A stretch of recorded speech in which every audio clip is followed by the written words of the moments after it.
you as a nonprofit partner can somehow get champions and encourage the donors themselves the funders to organize themselves around agenda setting, it kind of will naturally lead that way in many ways. So that's just one other thought, if anybody has something else to.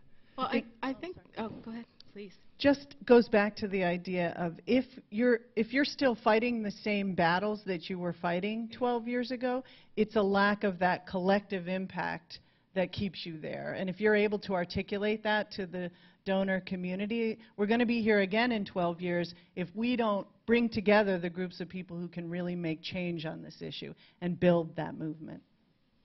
I agree, and I think it's an education too. If you could show the victories and changes that have been made, you know, that have impacted thousands of people's lives by one stroke of a signing of legislation or some other impact, I think that's really important for people to see how that change actually occurs. I also think we need to educate ourselves in philanthropy about what we can and can't do, and what nonprofits can and can't do. Something happened, we got told that, oh, foundations and nonprofits can never lobby. Well, we're a private foundation access strategies fund. You can be very creative. We have a fiscal agent, and we work with funders, and we put our dollars there to fund organizations that can do part of their work doing advocacy. 501c3s can advocate, they can lobby, quite a lot actually. And if they file a 501h form, they can even lobby more. They can do voter engagement, they can talk and educate, and a lot of those things don't even count toward lobbying requirements. You may have to register, you may have to do some certain things like that. If you're a public foundation, you can do a great deal of lobbying yourself, and you can, you know, support organizations to do that and to do advocacy. But I think somehow we've gotten this notion that, oh, we can't touch that, we can't get near that. Same thing around this issue about the loss of a congressional seat. I worry that a lot of funders won't be paying attention to this issue about, you know, who gets to decide. I hope our communities get involved in that. Are you thinking about, I worry about some of the funders in Western Mass, just to be honest, where there's rumors that that's where they're going to go look for the seat, or they may look for the seat in Central Mass.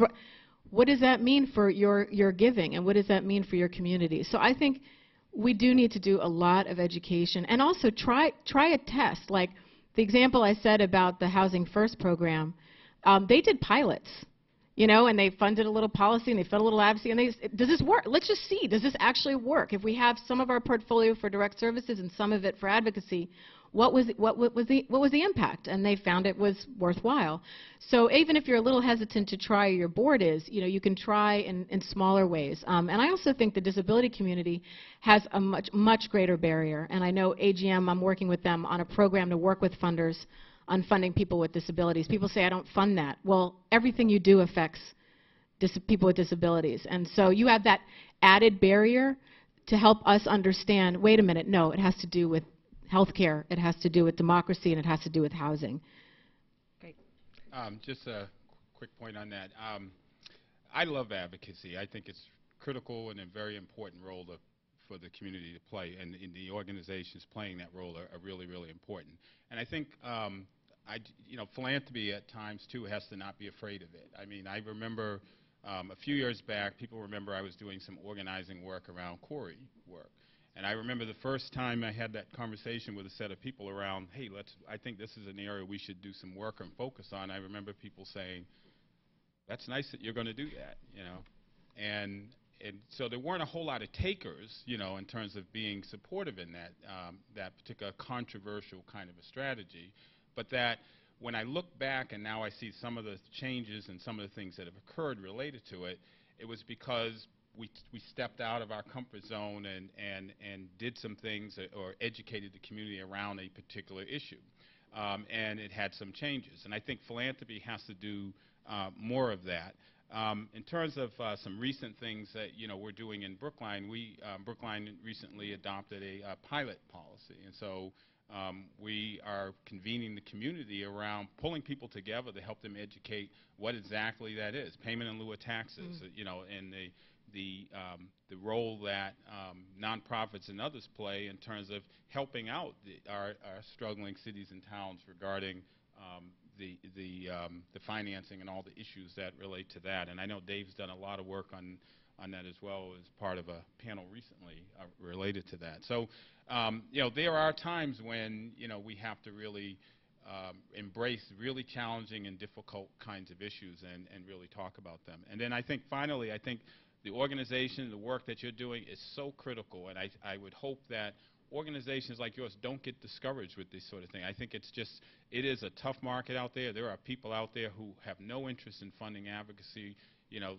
or they do, but not willing to sort of take on those edgy kinds of issues. And I think that it's important for organizations to not try to solve it with the same things they've been doing 20 years ago, to really think about find those points in the strategy where you could you know, bring your partners and others together, where you think that if we do something here, that this will make a big difference, instead of doing the same things. And I just think that being creative, pulling others together, and not doing the same things, I think trying to be different is really important.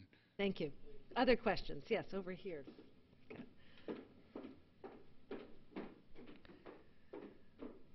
Thank you.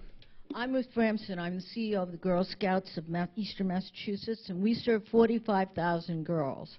And I'd like to go back to something you said, Kelly, because you talked about the fact that people now are looking at very specific initiatives like homelessness and food banks and things that are related directly to the economy, and certainly that is critical. But what we're trying to talk to funders about is investing in the future, investing in these girls, investing in disadvantaged girls to make better decisions around teen pregnancy and staying in school. But we find that the funders today are putting people in buckets. In other words, we're funding homelessness, or we're funding job development. And so I hear from some funders, well, you're too broad-based. You're just, you know, you're not funding something specific. We can't fund something specific. How do you get around that when you have an organization like ours that touches so many girls and so many lives in so many different ways? I believe that we have a great vision, but a vision without resources is a hallucination nowadays. So I really think that we really have to do something to kind of change the paradigm for how foundations look at organizations.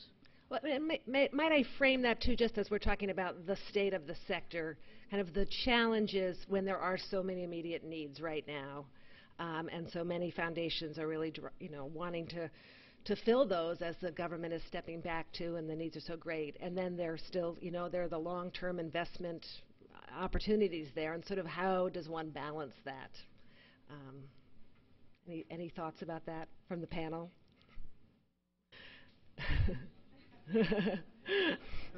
I guess since I represent community foundations, it's probably a spot. We're probably torn. You know, that is such a hard question, and I think you're right to ask that question. I think the challenge out there is, obviously there are an incredible number of problems and challenges out there. We, you know, a lot, and I speak for I think every foundation when I say this, is that, you know, we're all sort of tasked and charged to really, you know, when I raised that point earlier where I said it doesn't go every day where board members saying what difference we're making, you know. And I think being able to really talk about the kinds of impacts and challenges and what difference that the resources are making in the community are really, really important.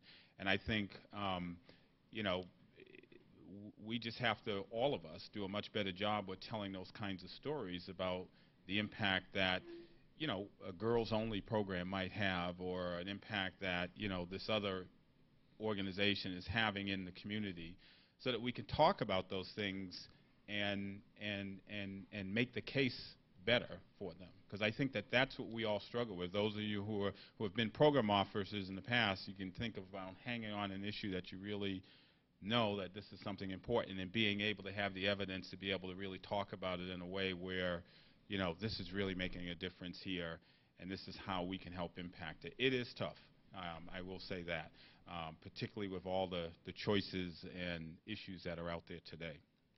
But I also think getting some champions and allies, you know, I was talking about the disability movement. You know, there was a time, there were a lot